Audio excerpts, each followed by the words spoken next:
Hi, I'm Alisa Davis, head softball coach for the Blaine College Buccaneers. I want us to talk today about base running, and I want to be able to provide you with some drills so that your athletes have tools to make them more aggressive, better base runners.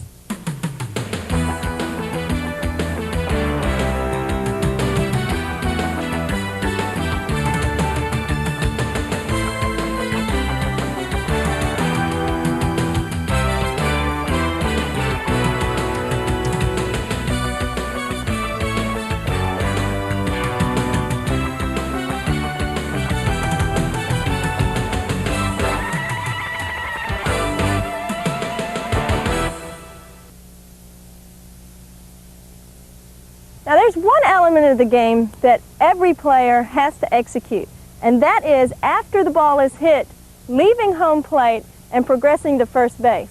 We want to be sure that our athletes are using the most efficient footwork to enable them to, as quickly as possible, get out of this box.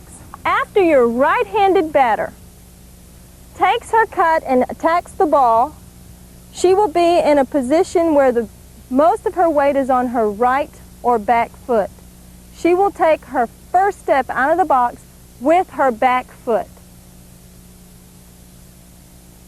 What you might see out of your athletes is a false step, and that varies from athlete to athlete, but after the contact of the ball, they may pick up their left foot first and then proceed with the right foot.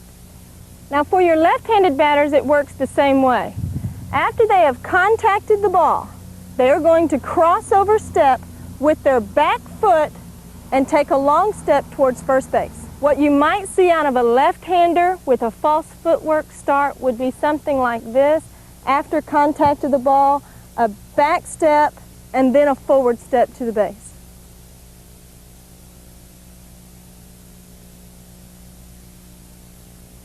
The most important steps when your athletes leave either the home plate box or a base are the first three, just like a sprinter on explosion. So after they come through their hit, they want to keep their body low with the power in their legs and drive through to first base.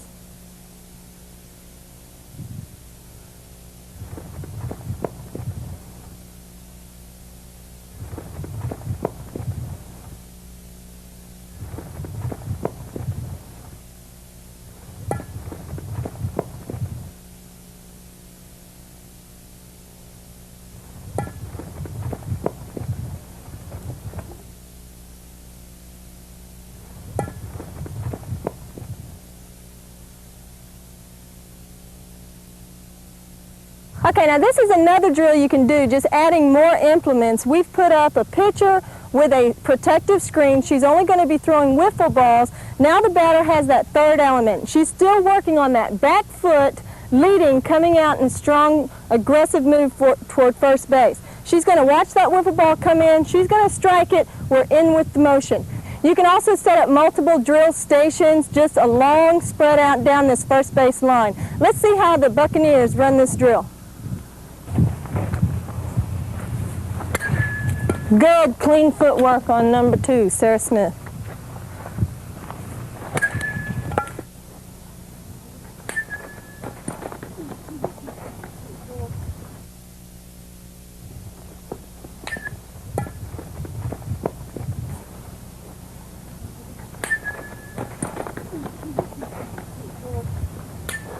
You guys are going to have to peel to the right. Right there, Kim.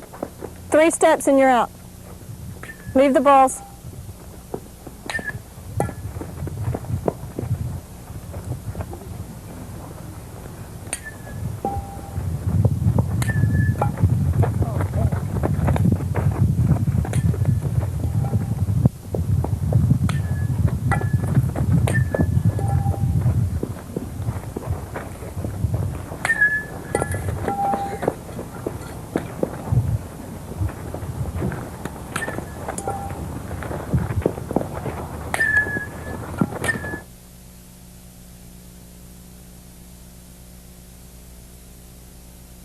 Now all we're doing here is the same thing that we're talking about, driving out of that box and staying low using those powerful leg muscles. We'll have one of the athletes or an assistant or a manager, somebody, come to where their 3-step out position is and hold a bat, just as a reminder for this athlete who's coming out of the box to stay low. Let's see how this drill works.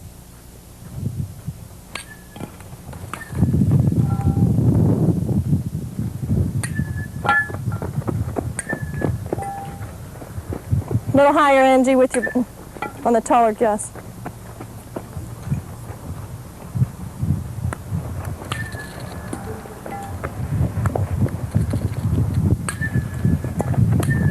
Good.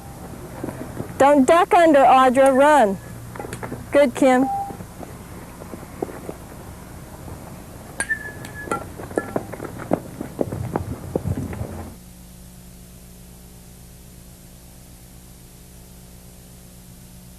We always want our athletes to be aware of where the ball is. So after they've contacted the ball and they've come out of the batter's box, they're going to give a check over their left shoulder to the infield so that they have some idea, first out of the box, if they're going one and have to hustle or if they'll be having a chance at more bases.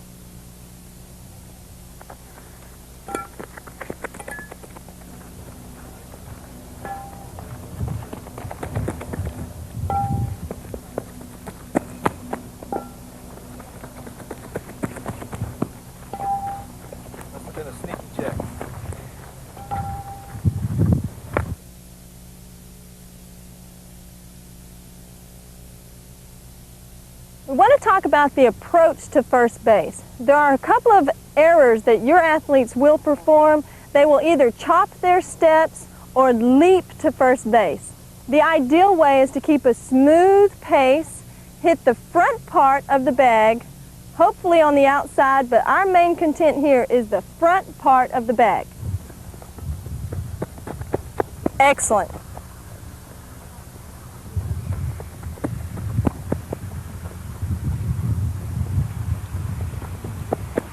Good.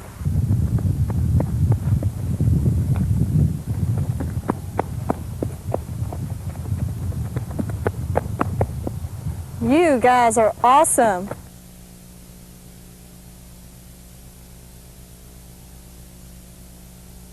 Now the next thing we need to talk about is after your athlete has hit the front of the first base and has progressed beyond that, we need a way for her to slow her momentum. We're going to do that 3 ways. Lowering the center of gravity, widening the base of her support, and chopping her steps. Sit, sit, sit, sit. Better. Good girl. Good girl.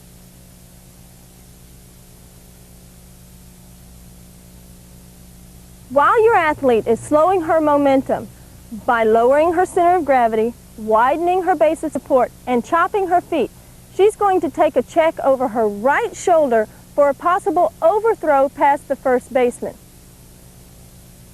Okay, they've done their breakdown. They've come through the bag, they've performed their breakdown, they've checked over the right shoulder in case they see an overthrown ball. So this drill, get a bucket of balls and anybody can toss them. After they've come through, if they see a ball that way, they're going to peel towards second. If they don't, they simply return to the base.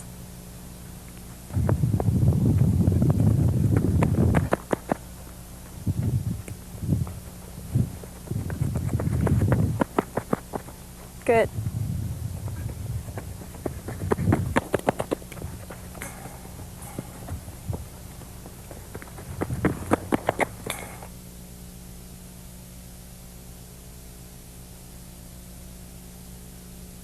There are several schools of thought on how to get from point A, home plate, around to second base.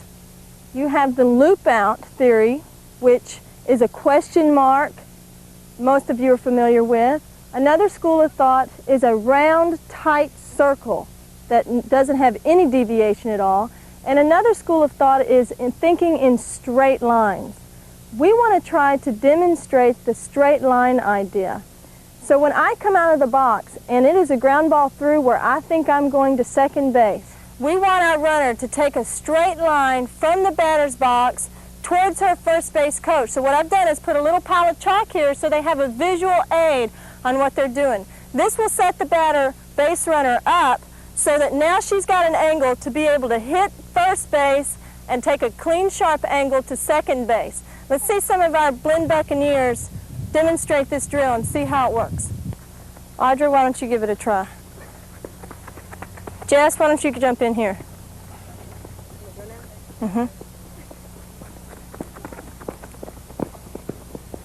Next. Good, Sarah. That's good. Tam, where are you?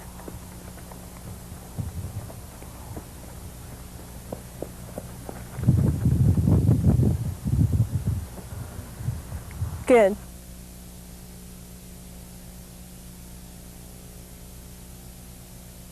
Your first base coach is going to be instrumental in helping that runner get safely to first base. There are 3 situations where your base runner may need help. The ground ball hit to where she is trying to beat out an infield hit for a base hit. Also rounding the bag, possibly going to second base, but it's not a given. And the third one is where she's got first, she's going to second. So let me demonstrate some hand motions that your first base coach can use in order to help your base runner. Situation 1, a ground ball in the infield, your runner, batter runner, is trying to get safely to first base. What we use is a simple back and forth motion this way. Your runner can look at a glance and know that she's going to have to hurry. Your base coach is coming through the bottom of her leg, just like this, saying, come through the bag. The second situation would be where you're not sure. They're going to turn, they may be able to go to second, they may have to stand and watch. At that point, our first baseman gives a signal from a straight out position this way, so the batter base runner can see the arm. They may be going to second with the fingers held up. You're also giving the verbal command to find the ball, look for 2. But the batter base runner can see the visual command with the 2 fingers and the pointing towards second base. They will round that bag, try to find the ball, possibly go to second base.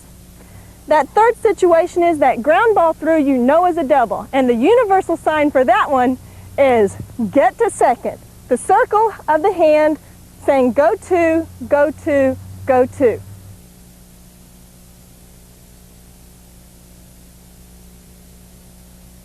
Okay, so your athlete has safely reached first base. Yay! What does she do then?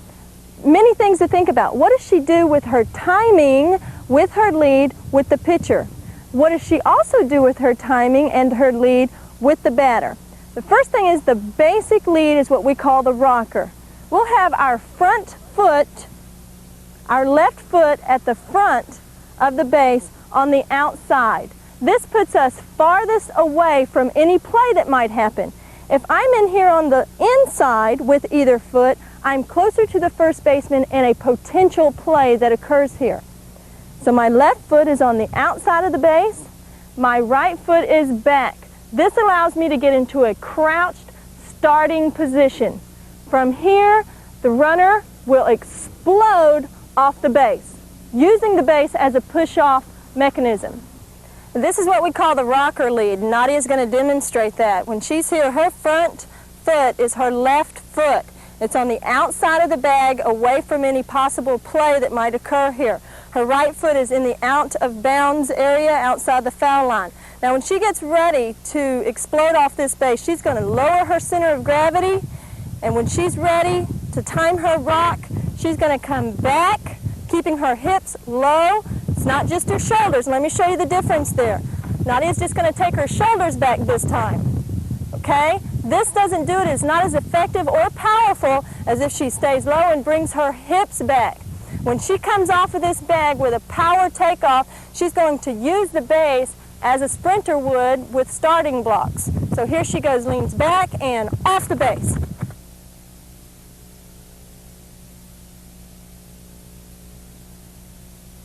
Now at Blinn College we use 3 different timings for our lead.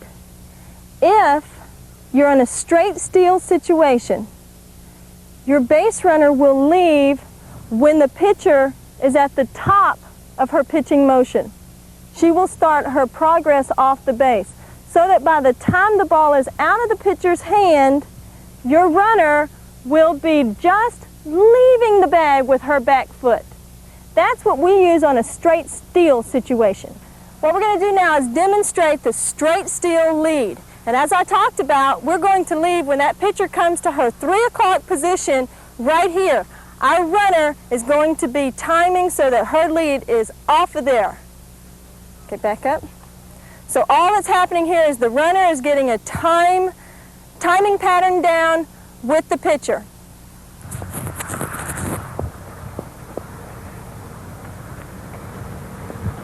I want to see back and off of there.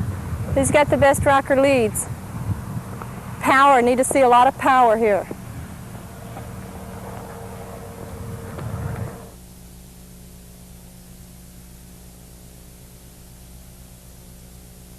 The second execution we have is when our batter is going to bunt the ball. In that situation, we're going to wait on our lead until the ball is in flight and approaching the hitting zone. That way, our base runner can get her lead when the ball is coming into the zone. She can be off the base, see the ball down onto the ground, never stop her momentum for a clean run into second base. If the ball is popped up, she is not very far off the base and she can safely get back. Now what we do here is what we call mass drill, and everyone will get on their line and they're all working on their straight steal. So when our pitcher gets to the top of her circle, that's when they're taking their lead. Okay, so here we go. When you do a mass drill like this, it allows you to see all of your athletes at once and they're all working. It can also be used as a conditioning drill. We usually put it at the front of our routine during the day to make sure that we're good and warm and we have our thinking caps on, and we use it as a thinker so that I can call out steal, bunt, nobody on. I can call out any situation and they know which lead they're taking. So they're taking a straight steal lead again.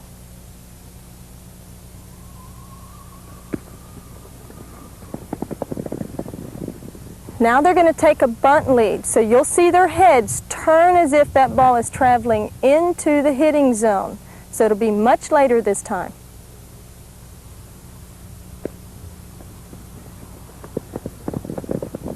Now watch these first few athletes in the line. Shannon and Jennifer, Audra and Aaron, you're going to be able to see their heads turn as if they're watching that ball go into the hitting zone and they see that bunted ball down to the ground.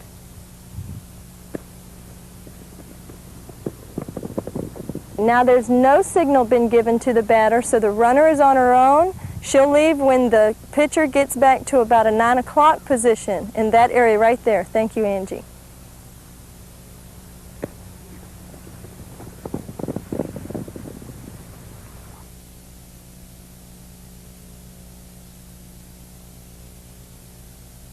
If you try to advance too quickly with your lead, you will have to, as a base runner, come off, square up to check to see, is the ball up or down?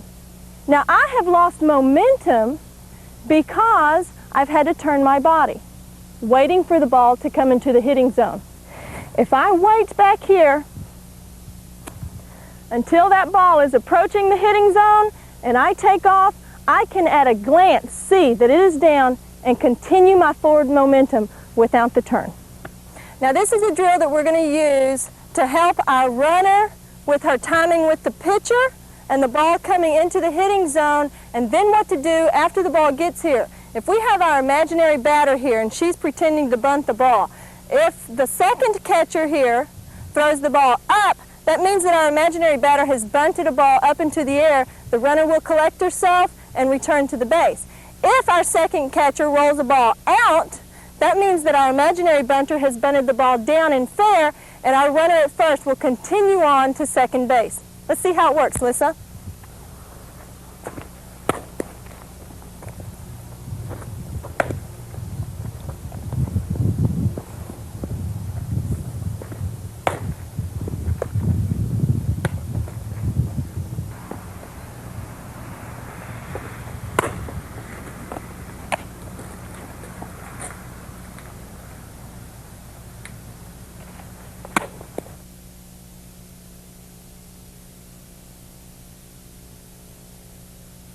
Okay, this is going to be the timing pattern for when our batter does not have a signal at all. She's not bunting necessarily. She's on her own. Our base runner is on her own. So she's going to start her lead a little later in the pitcher's windup, hopefully so that she won't have to stop her momentum when the ball is hit. So she's going to lead when this pitcher gets around to somewhere in this area.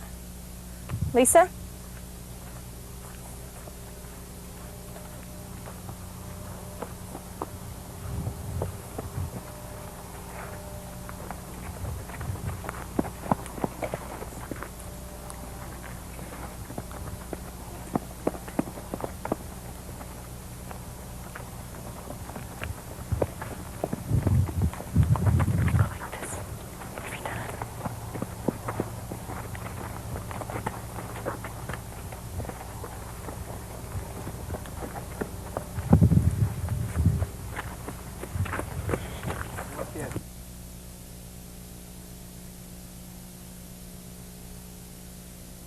When we take these leads and there's nothing going on, suppose the batter does not hit the ball and the catcher's sitting down there with it. This runner has to be in a position to do what needs to be done. Can she get back? Can she go forward?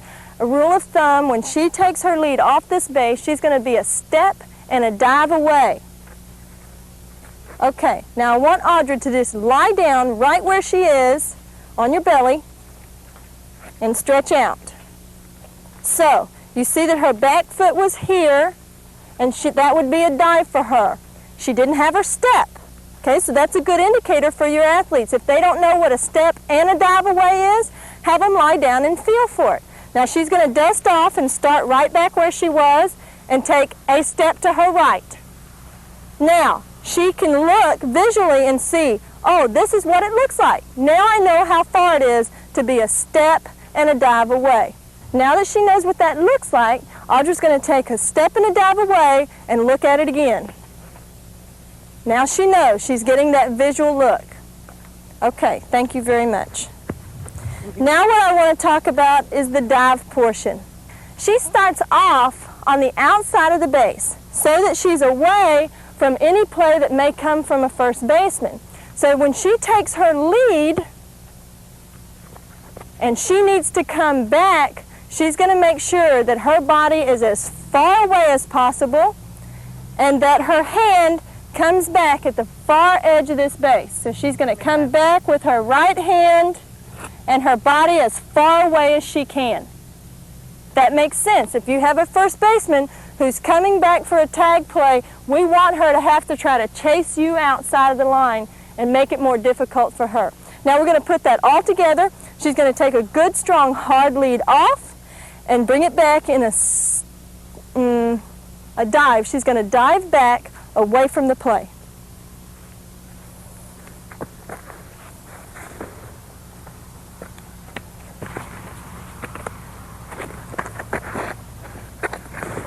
Good, good. I want to point out Sarah's hand positioning.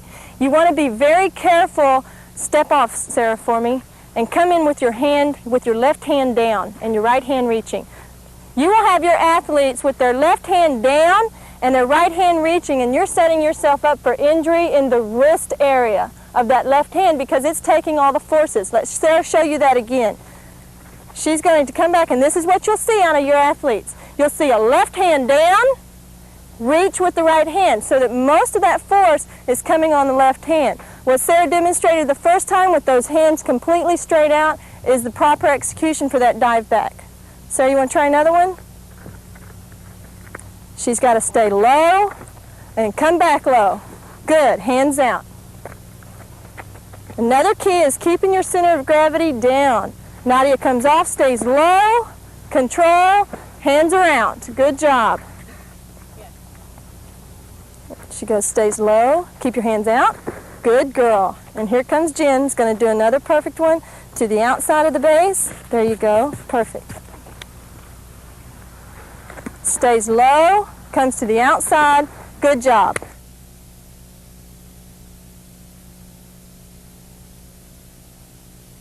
Okay, now this is allowing Nadia to feel those muscles at work, allowing her to know what real power and force and explosion is, then Audra's going to release and allow her to finish that run the whole way through. Good. Good.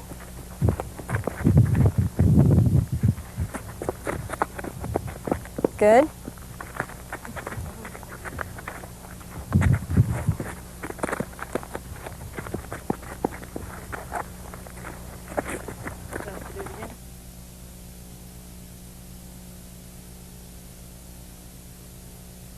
Now when your runner gets onto first base and she takes a lead, when she gets about halfway between first base and second base, she's going to take a check over her left shoulder to look at that third base coach who will direct her to come to third or to hold up at second. So Sarah and the other Blinn Buccaneers are going to demonstrate that check for us.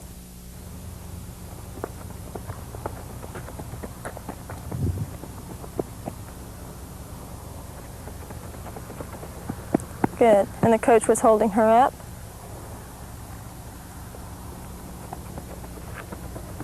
Tori's coach was bringing her to third. Very good.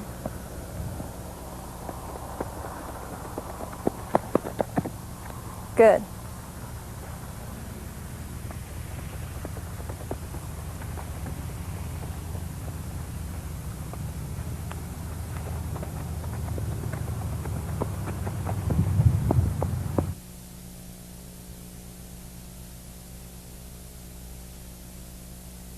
Think score from second base. So our lead needs to be such that we could take 2 bases. Remember from home plate around to second, we took an angle out away from first base in order to bring us to second base. It's the same thing we're going to do here. We're going to use our basic rocker step. We're going to leave at the top of the pitcher's windup. Now, when I leave this base, I am not going in a straight line unless I'm stealing. I am going to take an angle out away from the baseline so that when that ball is hit and I can score, my body is in a position to do that. So let me show you the difference in the angles. Leaving at the top of the pitcher's windup. Why? Because I have time at this distance to take a great lead and still get back safely to the base. So at the lead here, if I go straight for a steal, my angle is this way, right in the middle of the baseline. And if I'm thinking she's going to hit it through, I'm scoring from second, my angle is this way towards the shortstop, putting me in a better position to hit third and come straight into home. Okay, and what Lisa's going to demonstrate here would be a straight steal from second to third, taking her lead off with the pitcher at the top of her circle. Good.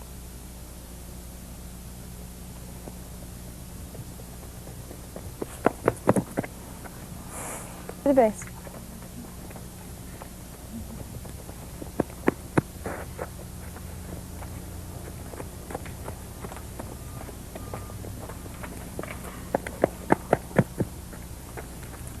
What our runners do when they get to second base is think score. That's all they do. So what Sarah's going to do is take her lead such that she's in a position to score from second base. She's going to come to an angle outside a straight line. You see the difference in the angle for a steal and the angle Sarah just took for continued running.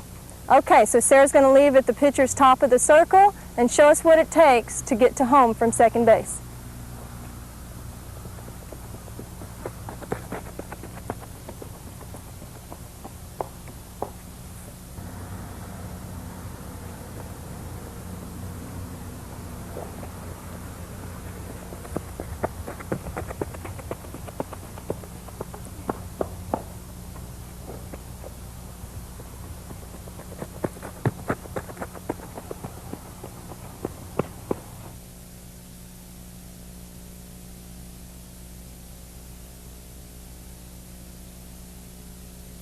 Hey, you've got a runner on third base and she's about to score. What does she need to know about her leads, about tagging up and protecting herself in this position? The rocker lead is still going to be the same. You're still at the front of the base, you're still on the outside of the base. The lead now is later. You're more conservative. There's no reason to start your lead at the top of the pitcher's windup in case she gets called out for leaving too early. You're about to score her. Be a little more patient here. Have your runners leave down at the bottom of the pitcher's circle. Same thing, rocker lead, coming off and staying to the outside of your field line here. If a batter hits the ball and hits this runner, she's in foul territory, there's no problem. If, however, this runner is in fair territory, we have an out occurring. Same thing here. Leaving at the bottom of the windup, good rocker step, and coming off under control, watching the ball. Now when we take a lead off of third base, we take our regular lead, Steen, please do that, on the outside of the base. When that ball is in a fly ball, Steen returns to the bag and watches the ball.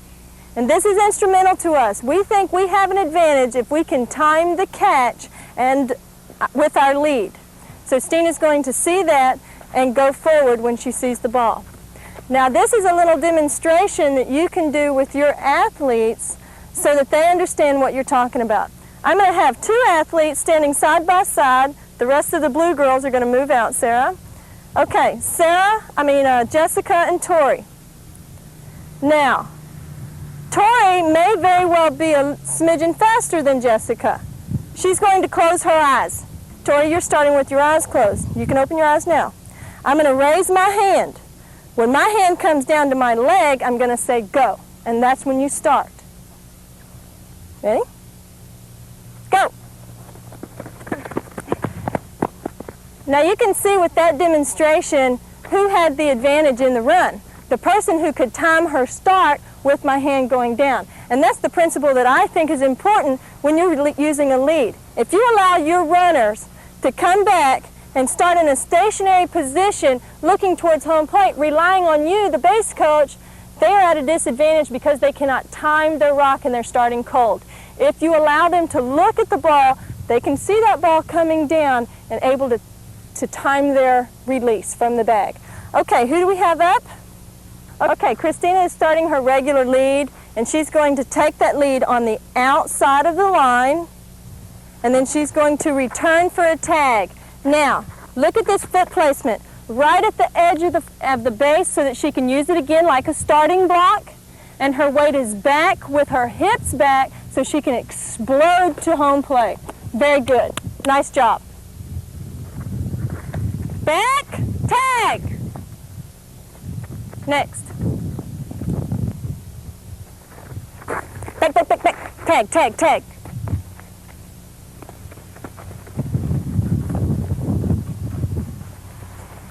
Back, back, back. Tag, tag, tag, tag.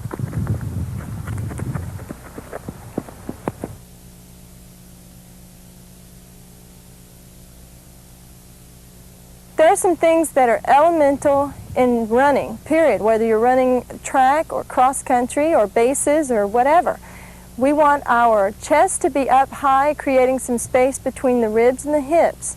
We want our arms relaxed, swinging comfortably at our sides, shoulders down, chin up, looking through to the second base. So Jen's going to start us off demonstrating all those things. Nice and high, good shoulder swing, chin is up. Very good. Amy?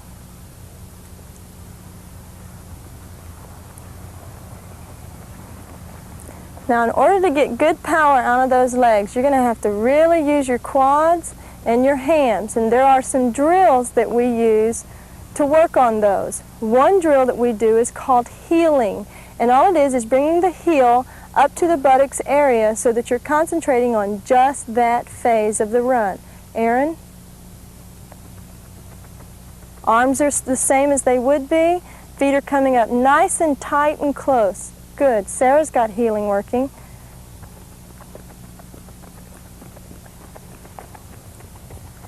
Now the other drill that we're going to incorporate is high knee. It's high knee. You want to make sure that your athletes do not start to lean back and look like a drum majorette. You want them keeping forward. Christina, high knee. Staying forward. Look at her body position is forward and the knees are nice and high. That's very good. Audra, high knee. And Nadia is going to get high knee for us. The arms are relaxed, the shoulders are down, the lean is forward. And the next thing we do is going to take some coordination out of your athletes, and they'll probably need to put a skip in between.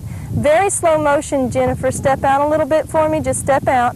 Okay, now show me that you're going to do a heeling, then a high knee. Now with the other foot, heeling and high knee, and heeling and high knee. Now with the skip, she's going to, with the skip, there you go, and her arms are going to swing as they can't. There, good arm swing.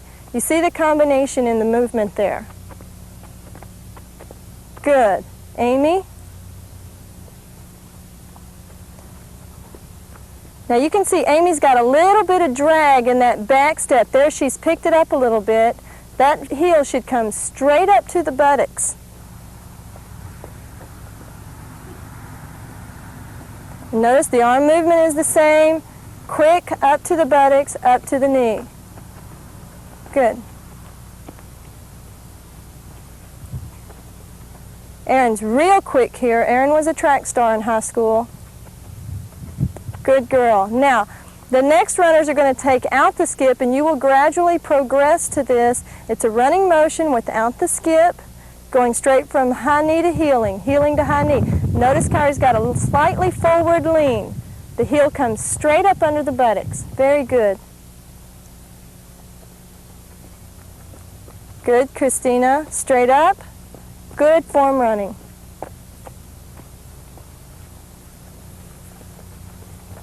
Looking up, chin up through the second base. And Nadia. Nadia tends to kick out a little bit with that front foot, but basically very good technique.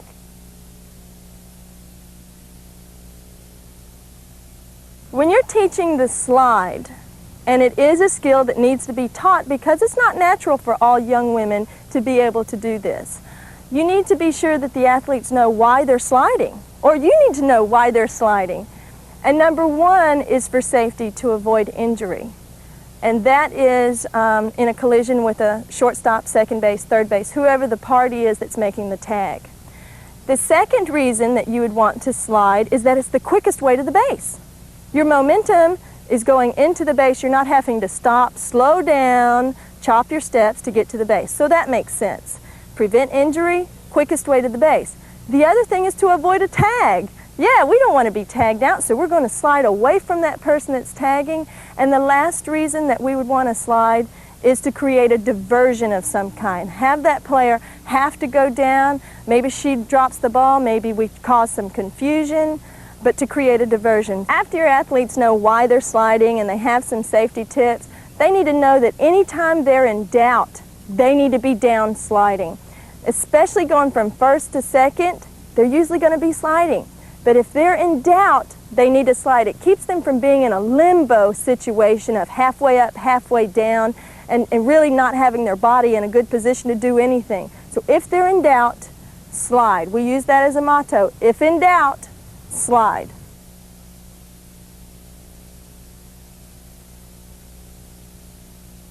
Before we get into demonstrations on sliding, we need to talk a little bit about sliding correctly and safety tips involved. Because of the nature of the skill, there is reason to think that you can get injured during this. You're taking a moving body and accelerating it to top speed, about 53, 55 feet, and then asking it to come to a dead stop within 5, 6, 7 feet. So in order to do that, there's going to be some friction caused that you may come up with minor abrasions. That's part of the process. But how can we do that in a safe manner? But we talk about sliding as being the safest way to get to the base. So this sounds like a contradiction in terms. It's safer taking that one moving body and asking it to come to a halt against a stationary ground than it is to take two opposing forces, two bodies, moving in opposite directions and having them collide. That would be the base runner and the shortstop taking a throw at second, say.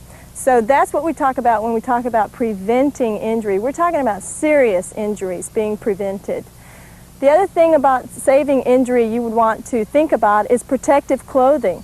Do your athletes have pants on, or sliders, or knee pads, or long socks, or whatever it is that they need to protect their bodies that are going to be contacting the ground? Helmets. Even when you're practicing, you must wear helmets.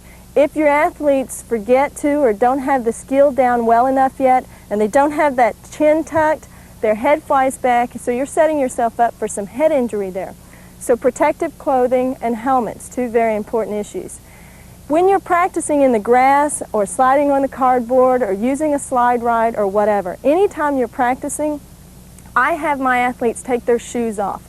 In college ball, we wear steel cleats, so it might be a little more dangerous, but in high school ball or league ball or whatever division you're in, those metal plastic cleats can be just as dangerous, sticking in the grass, hanging up on the cardboard if you're using cardboard, or at the edge of a mat if you're using a mat. So be sure that your athletes take their shoes off. So there's 3 safety tips that you have control over before you ever even start the sliding skill. Protective clothing, helmets, and no shoes when you're practicing. The other thing you want to think about is the dispersion of forces, the displacement of forces. You want to have your athletes lying down as much as possible so that if they're sliding on this side, they have that force spread out throughout their body as opposed to sitting up in an L position and all the force being right on the hip or right on the knee. So be sure that they are getting in that horizontal position in order for them to displace that force. The only head-first slide that we teach or promote in my programs will be the dive backs into bases. I don't promote going at full speed and having your hands and face and head area going into a collision area with a defensive player's legs, with the base coming up, with the ball coming, all of those things. I want my athletes' heads, faces, hands, chest areas away as far as possible from that. Never would I ever want any of my athletes sliding into home plate. If you think about that, they're going into a brick wall. That athlete, that is the catcher, has shin guards, protective equipment, there's a bat in the way, there's face masks, there's all those things, and that catcher is in the best position to create a brick wall in front of that person. So never would I teach going headfirst into the home plate area. So be careful about that and give that some thought. I will only teach dive backs as a headfirst dive and never into a collision situation.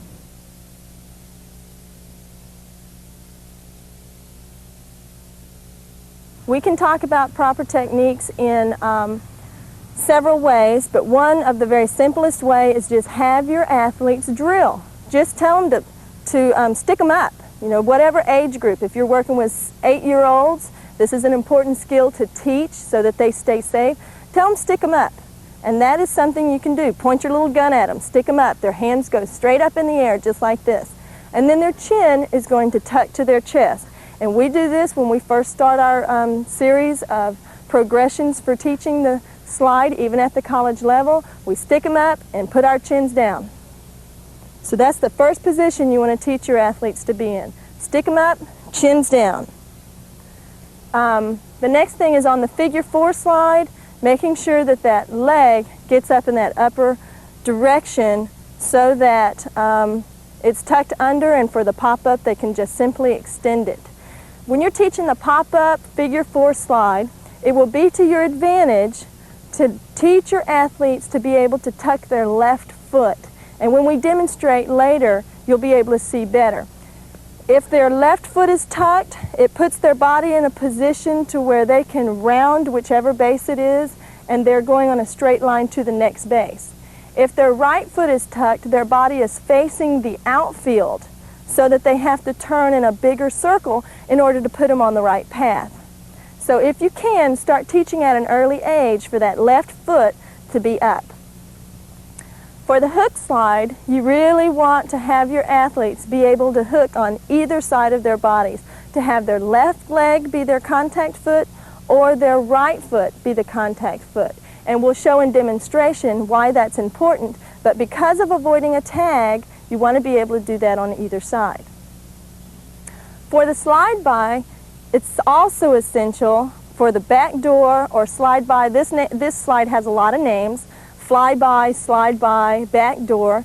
I tend to call it a back door slide. They need to also be able to do that on either side, so start teaching that at an early age if you can, because it's an avoid a tag thing.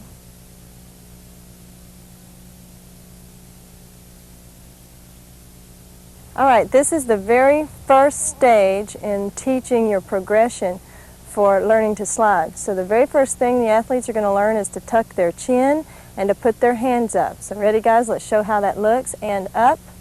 So yeah, the chins are tucked. You won't be able to see their heads. And again, relax. Go. That's it. First thing you want to learn is to tuck that chin and put those hands up. And again, ready? Go. That's it. The next thing you're going to teach them is the positioning on that figure 4 footwork. So we're going to put that together, all together, the chin and the hands and the foot, and go. Some of the athletes will have their left foot tucked behind and some will have their right foot tucked behind, and you don't need to worry about that when you're first teaching your athletes. Just make sure that they get it in the proper position.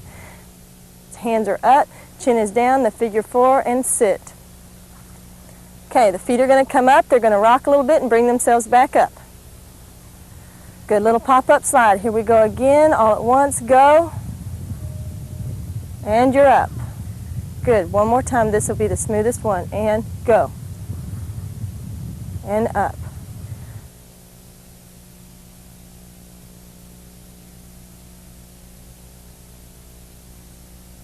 Okay, walking. And on command, it's down, down. Back up quickly. Down. Now the athletes will gradually and pick up their pace to a slow jog. Down. And up. A little quicker. Down. Good. Now you guys are really going to have to watch each other. You may have to slide outside the circle a little. Pick it up. Run. Down. Good. And up quickly. And go, go, go, go, go. Down. And up. Down. And up. Good. Audra, please don't use your hands to get up. Down. And straighten that back knee. And you're up out of there. And that's our figure 4 right there.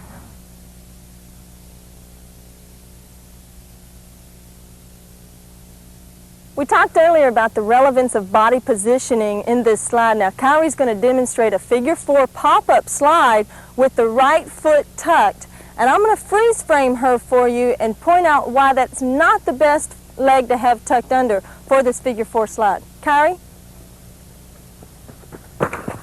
Now, check Kyrie's body positioning when she comes up. If the ball is overthrown or there's a reason for her to go to third, she has to do almost a full circle in order to go to home plate. Left footer. So that's why we want the left foot over. Now let's see if you can find the difference here. Hands up. Now, here's the advantage that Jen has over the right foot is that her left foot is on the inside. She is ready to take off towards home plate without turning that full circle.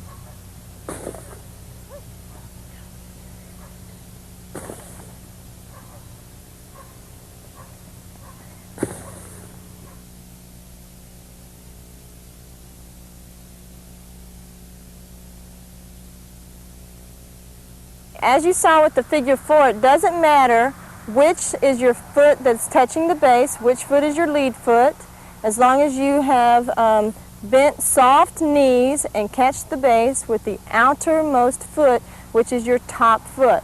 Notice that the girls' chins are still tucked and their hands are up high to keep them from being broken.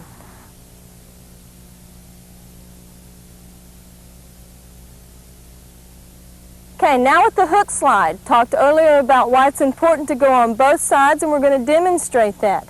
If you have a play coming to third base from the catching position. This runner coming in will need to be able to have her left foot be her contact foot. That takes her the farthest away from this play coming here. Very good. She is as far away from the play as she can be. Now let's assume that the ball is coming from the outfield, left field, to this same third baseman. It's important for our slider now to be able to go on the other side and have the right foot as her tag play, so that her right foot is on the inside, farthest away from this possible out play here.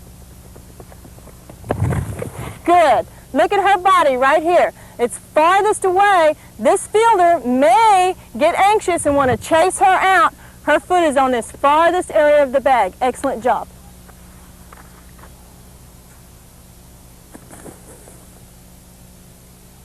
That was good.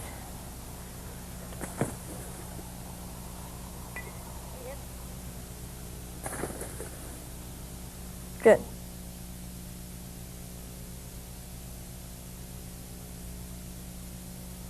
The slide by or the backdoor slide can be used at any base, and it's tricky and deceptive because just when the defensive player is coming down to a tag position, there's not a body there. The body has come past the bag and the arm has reached over to touch the base. So let's see Jen execute this flyby, slide by, backdoor slide. Good. Here is where the person would want to make that tag in front of the base. Jen has gone beyond and outside and come back with this hand to be safe on third base. Excellent job. Same thing applies on going on both sides. What if that play is not coming from home plate? Maybe the play is coming from left field again, and we'll see it on the opposite side.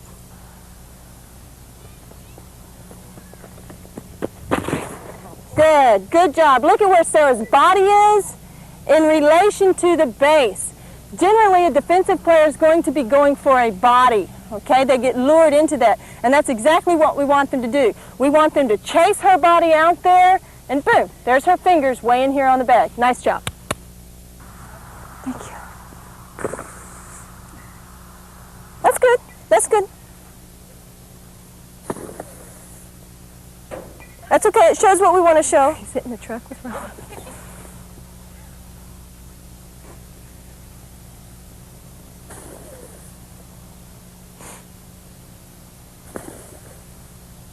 Need to be lower to the ground.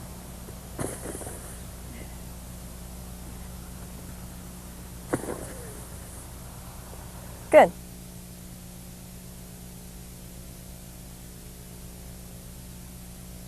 In the base running video, we talk about the fastest way to get to first base is run through. We talk all about the mechanics of getting to first base. There are some times, though, when you need to slide into first base in order to be safe. That first baseman is coming back, setting up for her play. She's starting into her position, and the ball takes her away. Anytime you see the first baseman coming up the line for a catch, the only prayer she has of getting you out is to make a swipe tag back at you. If you're on the ground under her, you're going to be safe. So this is the timing and what you'll see out of your athletes. Good.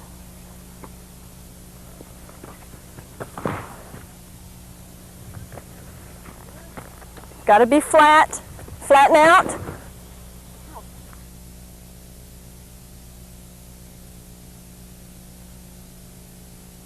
Your athletes know how to get from base to base. They know several different leads. They know some angles to take to position themselves in order to score or to advance to another base. How can you set that up in drills so that everybody's working? Let's say you have 16 athletes on your team. What we do is put 4 at each base. When they start at home plate, they take their swing, they step out with that proper foot and come strong, doing all their checks down through first base. They get in line behind those people at first base. At first base, perhaps they're taking a steal lead with the pitcher. Maybe they're working on their bunt lead, and they go on to second base. There they circle around behind the second base line. At second base, maybe they're working on their angles so that they can score coming in on a double hit. Maybe they're working on playing the shortstop, Does she have the ball way over there? Is she checking them back? What should they do? They continue on to third base. At third base, after they've circled around and their time comes up, they'll take their lead. Maybe now they're working on their tag play, pretending like the ball is in the outfield, and they come and score. Now that's a good conditioning workout, and they will continue as many times as you feel like they need to, or until you get tired, whichever. That's one good drill that they can do. Another good drill would be maybe have all of your athletes start at home plate. And the first athlete does her drill, work down through first base. She comes out of the box with her proper footwork, does her checks, goes through first base. Now what she might do is use her form running, the heeling, the high knee, any of them. Let's take heeling. Heeling she'll do across the diamond. You have to picture this. Take time to write it down if you need to. Heeling across the diamond to third base. At third base, she'll take her lead. Maybe it's a squeeze play. Maybe it's a steal. Maybe she's tagging up. Whatever you want them working on at third base. She comes home with that maneuver. Then she'll take her high knee, and she'll high knee nice and relaxed across the field to second base. Now that she's at second base, she can do another skill in base running to third base. At the same time, the other runners are following her around the field so that everybody pretty soon is in motion. And it's kind of chaotic, and you have some crisscrossing going on, but it's a good drill. So she's at second base. She does her second base work to third. Now maybe she does grapevine step, crossover, to first base. Now she's at first base and she does her steal work, her hit and run work, her bunt play work from first base to second base. Then maybe she jogs home. So she's worked from base to base, always going in the direction that she would be running in a game, and doing some form running practice stuff in between. Another drill that you might work on that would simply be a conditioning drill. They're not going to like this one, but it will give them a chance to do their running in a thoughtful way from base to base and get in some conditioning work. Do your running from home to first, then have them continue down the line to the fence or to a marked area down there. Then they will jog back. When they get to first base, they do their work to second, and it's a steal or it's a bunt lead, whichever you decide. When they get to second base, they continue on to the fence, loop around, come back to second base. Do their work from second to third, peel out, go down the foul line to the fence or marked area, jog back, and then they have their good skilled running from third base to home. Now that's 3 drills that you can use with your whole team. They're probably conditioning drills, but you want those anyway, to add on to where they're thinking about what they're doing between the bases and some other activity also. Thank you for watching this instructional video. I hope that you've gained some knowledge and added to your repertoire of tips and techniques here. And watch for more instructional videos from Coach's Choice.